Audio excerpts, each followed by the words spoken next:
Dia nak tengok konsert. Saya sebenarnya terus terang saya tak bagi iman. Saya time tu 50-50 juga.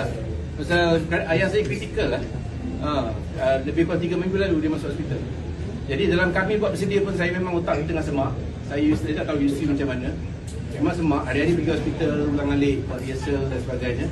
Dan cuma kami rasa, alhamdulillah ayah saya makin baik. Dan memang itu sebenarnya cuma dia nak tengok konsert. Hasrat dia nak datang lah hari ni. Sakit-sakit dia kat bed pun cakap. Sejak bila tu masuk hospital? Dah 3 minggu dah. Sekarang Sudah ada.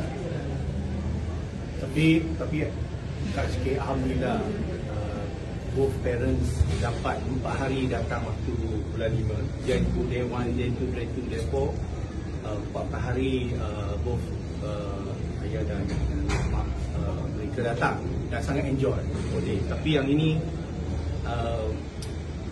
Syabas dah sebab 3 weeks kan.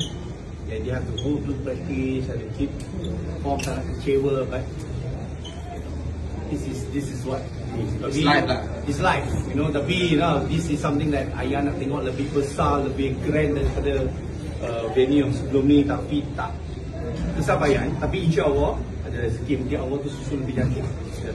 Kita doakan.